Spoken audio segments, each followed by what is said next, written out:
দাদা কি তৈরি করতেছেন? গুড়ের ছানা।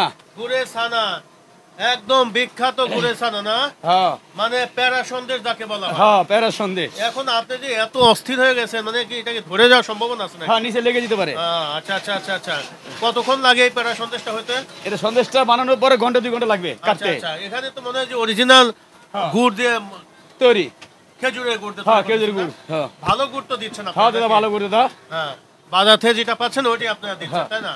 না, এর মধ্যে ভালো মন্দ আছে, আচ্ছা, যেটা আচ্ছা। ভালো এটাই নিই আমরা। আপনারা একদম ভালোটাই আপনারা এখানে ব্যবহার করতেছেন। হ্যাঁ। দর্শক দেখতে পাচ্ছেন আসলে প্যারা সন্দেশ যে কিভাবে তৈরি করা হয় আমরা দেখাচ্ছি। এখানে কিন্তু অরিজিনাল ছানাটা তো অরিজিনাল আছে একদম না? বাবা অরিজিনাল, এখানে ডুপ্লিকেট কোনো কাজ চলে না বাবা। এখানে অরিজিনাল দেখেন ছানাটা দিয়ে কিভাবে এখানে প্যারা সন্দেশ তৈরি করা হচ্ছে আমরা আপনাদেরকে দেখানোর চেষ্টা করছি। দেখেন আমার সাথে গাম দর্শক কেটে দিলে এই যে ভাইজান কিন্তু একবার ঘেমে গেছে দেখেন।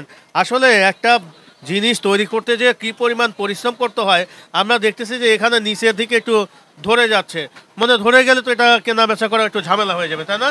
হ্যাঁ। মানে পুড়ে গেলে একটা সেন্ট হয়ে যাবে। দর্শক দেখতে পাচ্ছেন ভাই কিন্তু আসলে অনেক দক্ষতার সাথে এই প্যারা সন্দেশটা তৈরি করছে।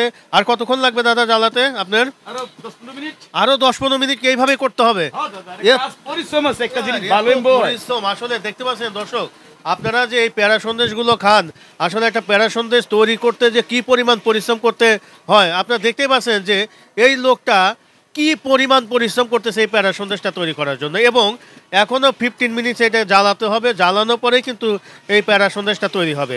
আসলে আমরা তো এসে হোটেলে বসে আমরা খেয়ে ফেলি যে পেয়ে গেলাম, একদম শেষ করে ফেললাম মুহূর্তের মধ্যে। দর্শক দেখতে পাচ্ছেন এখানে যে প্যারা সন্দেশগুলো তৈরি করা হচ্ছে আমরা আপনাদেরকে দেখানোর চেষ্টা করছি।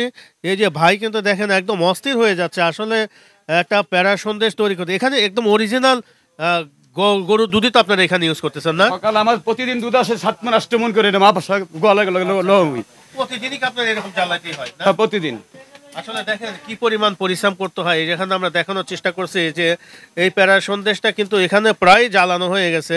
এখন এই যে নিচে দেখেন আমাদের বেশ একটা আমাদের কালার চলে আসছে এখানে আমরা দেখাচ্ছি। আর মনে হয় যে অ্যাবাউট মনে হয় 10 মিনিটসের মধ্যে জ্বালালেই মনে হয়ে যাবে না দাদা? হ্যাঁ। 10 মিনিটসের মধ্যে। দেখেন আসলে একটা জিনিস তৈরি করতে কি পরিমাণ পরিশ্রম করতে হয় এটা আপনাদেরকে দেখানোর চেষ্টা করছি যে প্যারা সন্দেশ এখন বানানো হচ্ছে। দর্শক দেখতে পাচ্ছেন 1 নম্বর এখানে ছানা দিয়ে এবং খেজুরের গুড় দিয়েই এই প্যারা সন্দেশ তৈরি করা হয়। আপনাদেরকে দেখানোর চেষ্টা করছি। দর্শক দেখতে পাচ্ছেন যে একজন লোক যে কি পরিমাণ পরিশ্রম করতে হয় এই প্যারা সন্দেশটা তৈরি করতে, এরা আপনাদের বিস্তারিত দেখানোর চেষ্টা করলাম। দর্শক সবাই ভালো থাকবেন, ভাইয়ের জন্য দোয়া করবেন, আমাদের সবার জন্য দোয়া করবেন। আল্লাহ হাফেজ।